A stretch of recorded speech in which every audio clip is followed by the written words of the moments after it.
Assalamualaikum warahmatullahi wabarakatuh. Selamat siang, salam sejahtera untuk kita semua. Perkenalkan, nama saya Christian Raka Johana dengan NIM 13122000092. Pada kesempatan kali ini, saya akan menyampaikan pendapat saya mengenai putusan Mahkamah Konstitusi terkait Undang-Undang Tapera, yaitu Undang-Undang Nomor 4 Tahun 2016 tentang Tabungan Perumahan Rakyat, yang kemudian dinyatakan oleh MK dengan putusan nomor 96/PUU 22/2024 sebagai bertentangan dengan UUD 1945 sepanjang tidak dilakukan penataan ulang dalam waktu paling lama 2 tahun. Dalam kerangka itu, saya akan menelaah 3 aspek utama, yang terdiri dari yang pertama, apa yang terjadi dalam putusan itu secara pokok. Yang kedua, mengapa muncul pandangan bahwa putusan tersebut bersifat ultra petitum dan bahkan melampaui kekuasaan legislatif. Dan yang terakhir, yang ketiga, bagaimana kita seharusnya meresponnya dari perspektif konstitusi, demokrasi, dan hak warga negara. Yang pertama, pokok putusan Undang-Undang Tapera. Mari kita mulai dengan ringkasan pokok-pokok putusan agar kita memiliki landasan yang jelas. Dalam putusannya, MK menyatakan bahwa pasal 7 ayat 1 Undang-Undang Tapera yang mewajibkan setiap pekerja dan pekerja mandiri berpenghasilan paling sedikit upah minimum menjadi peserta Tapera adalah pasal jantung dari undang-undang tersebut yang kemudian dinyatakan inkonstitusional. Mahkamah Konstitusi menilai bahwa program Tapera yang disusun sebagai tabungan namun dengan unsur kewajiban memaksa sesungguhnya telah menggeser makna tabungan menjadi pungutan. Karena tabungan dalam pengertian umum kan bersifat sukarela, maka keberadaan norma yang berkewajiban peserta dianggap melanggar konstitusi, khususnya hak warga negara untuk memilih secara bebas berpartisipasi dalam program. Lebih lanjut, Mahkamah Konstitusi berpandangan bahwa dengan meletakkan kewajiban bagi pekerja untuk ikut serta, padahal pekerja telah ikut dalam skema-skema jaminan sosial lain, maka muncul beban ganda overlapping burden dan potensi ketidakadilan sosial. Dengan demikian, amar putusan mengatakan Undang-Undang Tapera bertentangan dengan Undang-Undang Dasar 1945 dan tidak mempunyai kekuatan hukum mengikat sepanjang tidak dilakukan penataan ulang sesuai dengan amanat pasal 124 Undang-Undang Nomor 1 Tahun 2011 tentang perumahan dan kawasan pemukiman. Mahkamah Konstitusi memberi tenggang waktu paling lama 2 tahun untuk pembentuk undang-undang, DPR dan pemerintah menata ulang regulasi ini agar selaras dengan prinsip keadilan sosial, perlindungan kelompok rentan, dan kepastian hukum. Dengan demikian, program Tapera tetap berlaku dalam beberapa sisi, namun landasan legal ditegaskan ulang bahwa norma yang bersifat mewajibkan tanpa pertimbangan yang tetap dianggap melanggar konstitusi. Mengapa dikatakan ultra petitum dan melebihi kekuasaan legislatif? Istilah ultra petitum dalam konteks yudisial biasanya berarti bahwa lembaga peradilan dalam amar putusannya menetapkan sesuatu yang melebihi apa yang dimohonkan dalam petitum permohonan pihak pemohon atau melebihi kewenangan yang seharusnya ada. Dalam konteks ini muncul kritikan bahwa putusan MK atas UU Tapera seperti mengambil alih fungsi legislatif atau membuat regulasi baru, bahkan melebihi peran DPR dan pemerintah yang kemudian menimbulkan kekhawatiran terhadap prinsip pemisahan kekuasaan dan demokrasi perwakilan. Nah, apa sih unsur ultra petitum? Dari beberapa hal yang mendukung pandangan bahwa putusan ini memiliki karakter ultra petitum. Yang pertama yaitu pasal 7 ayat 1, pasal 9 ayat 1 dan 2, pasal 16, pasal 17 ayat 1, pasal 54 ayat 1, dan pasal 72 ayat 1 UU Tapera dinyatakan bertentangan dengan Undang-Undang Dasar Negara Republik Indonesia tahun 1945. Yang dimana penetapan tenggang waktu dan instruksi kepada pembentuk Undang-Undang MK memberi batas waktu 2 tahun kepada DPR dan pemerintah untuk menata ulang undang-undangnya. Dengan demikian, MK tidak sekedar menyatakan konstitusional atau inskonstitusional, melainkan memberikan instruksi kepada legislatif untuk aksi selanjutnya. Sebuah wilayah secara tradisional adalah ranah legislatif, bukan hakim. Kemudian desain ulang regulasi di masa depan, pertimbangan MK mencakup bahwa skema Tapera seharusnya berubah dari kewajiban mutlak menjadi dapat opsional, memperhitungkan keadilan sosial, beban ganda pekerja, dan lain-lain. Dengan demikian, bukan hanya norma yang saat ini ada yang dibatalkan, tetapi bentuk dan desain regulasi masa depan sudah diarahkan oleh MK melalui putusan. Kemudian yang kedua yaitu melebihi kekuasaan legislatif. Nah, apa sih kekuasaan legislatif secara konstitusional? Berada pada lembaga legislatif, yaitu DPR, DPD, atau semua sistem. Nah, untuk membuat undang-undang, menetapkan kebijakan publik, dan mengambil pilihan politik terkait skema nasional. Namun, dalam putusan ini ada beberapa hal yang memunculkan kesan bahwa MK masuk ke wilayah legislatif. Di sini saya akan memberikan pendapat kelompok kami, yaitu adalah keseimbangan antara perlindungan konstitusional dan fungsi legislatif setelah melihat satu, apa yang terjadi, dan dua, mengapa muncul kritik ultra petitum atau melebihi fungsi legislatif. Saya ingin menyampaikan pandangan kelompok kami secara lebih kritis dan relatif. A. Pengakuan terhadap kebutuhan perlindungan konstitusional.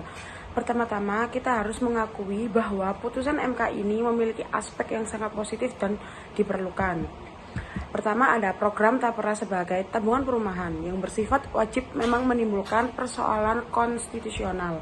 Beban bagi pekerja, tumpang tindih dengan skema lainnya, kewajiban tanpa pertimbangan keadilan sosial, potensi pelanggaran pasal 28 huruf D, pasal 34 dan pasal 23 huruf A Undang-Undang Dasar. Yang kedua, MK menjalankan fungsi pengujian konstitusionalnya, memeriksa apakah undang-undang sesuai dengan Undang-Undang Dasar dan prinsip keadilan sosial yang mendasari negara kita. Itu adalah fungsi yang sah dan penting. Dan yang ketiga, dengan memberi tenggang waktu 2 tahun, MK juga menunjukkan kesadaran akan konsekuensi praktis, yaitu menghindari kekosongan regulasi, memberikan transisi agar sistem tidak kacau.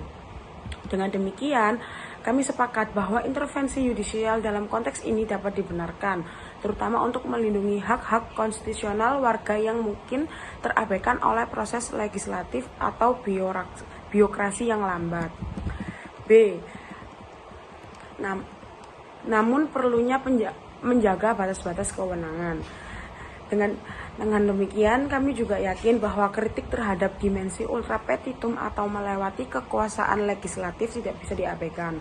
Ada beberapa poin penting. Yang pertama ialah yudikasi versus legislasi.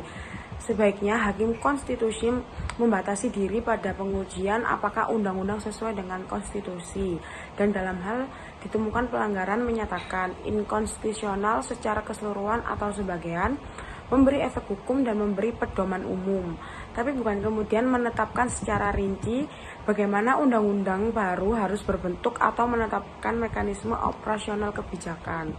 Dalam kasus Tapera, instruksi MK bahwa undang-undang harus diubah sedemikian rupa, bahkan menentukan bahwa kewajiban berubah menjadi pilihan sebagai contoh dari arah kebijakan, yang lebih tepatnya menjadi domain DPR atau pemerintah. Selanjutnya, akuntabilitas dan demokrasi legislatif. Kebijakan mengenai tabungan perumahan, skema peserta, iuran, manfaat, hak beban sosial pekerja, semua itu isu yang sangat politis dan perlu dibahas dalam forum demokratis dengan wakil rakyat, stakeholder pekerja, pemberi kerja, masyarakat penghasilan rendah, dan lain-lain. Bila yudikatif mengintervensi hingga menetapkan bentuk kebijakan, maka proses demokrasi legislatif bisa terabaikan. Dan yang terakhir, presiden bagi pengadilan aktif dalam kebijakan publik. Bila putusan ini dianggap presiden bahwa pengadilan bisa membuat kebijakan ketika undang-undang dinilai tidak konstitusional, maka kita harus berhati-hati agar tidak menghapus garis batas antara lembaga yudikatif dan legislatif. Karena suatu saat lembaga lain bisa merasa diberi mandat untuk menyesuaikan kebijakan secara langsung melalui putusan. Solusi atau medium jalan tengah untuk itu, saya mengusulkan beberapa poin agar keseimbangan konstitusional demokrasi tetap terjaga. Yang kesatu adalah pedoman yudisial yang jelas dan terbatas, yaitu yang pertama ketika MK menyatakan undang-undang bertentangan dengan konstitusional, pedoman yang diberikan sebaiknya bersifat umum.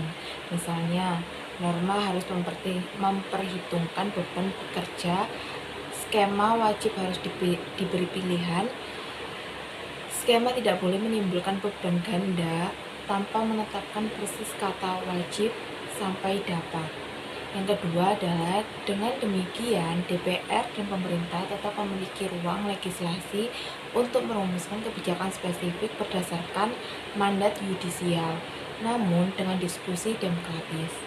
Yang kedua adalah menguatkan mekanisme demokrasi dan berpartisipasi publik dalam revisi undang-undang, yaitu karena MK memberikan jangka waktu 2 tahun untuk penataan ulang, maka DPR dan pemerintah harus memanfaatkan kesempatan ini untuk menyelenggarakan proses partisipatif, yaitu konsultasi pekerja, pemberi kerja, masyarakat berpenghasilan rendah, ahli keuangan perumahan, asosiasi perumahan, dan sebagainya.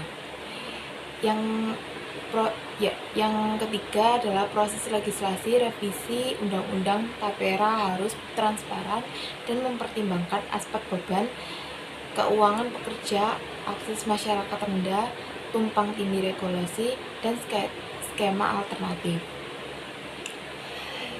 Dan yang ketiga yaitu penguatan supervisi dan evaluasi pelaksanaan regulasi, yaitu kebijakan perumahan dan tabungan peserta seperti Tapera sangat teknis dan berdampak luas, yaitu oleh karena itu dalam revisi harus ditetapkan mekanisme evaluasi berkala dan partisipatif apakah skema tersebut benar-benar memberikan manfaat untuk masyarakat berpenghasilan rendah, apakah beban pekerja profesional, apakah integrasi dengan skema jaminan sosial lainnya sudah baik. Dengan demikian, jika dalam 2 tahun skema baru masih menimbulkan beban tidak adil, maka bisa diambil langkah penyesuaian sebelum menunggu legislasi ulang. Kesimpulan, sebagai penutup, saya ingin menyampaikan kesimpulan sekaligus beberapa refleksi terdepan. Putusan MK terhadap Undang-Undang Tapera namun sangat penting sebagai pengingat bahwa undang-undang yang memaksa partisipasi warga dengan beban keuangan tanpa pertimbangan keadilan sosial bisa dinyatakan inkonstitusional.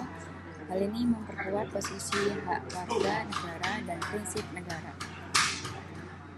hukum serta keadilan sosial. Namun dalam putusan tersebut sekaligus membuka diskusi serius tentang batas-batas kewenangan antara yudikatif dan legislatif, yakni apakah pengadilan boleh secara aktif menentukan arah kebijakan atau bahkan secara implisit mengganti legislasi demokratis.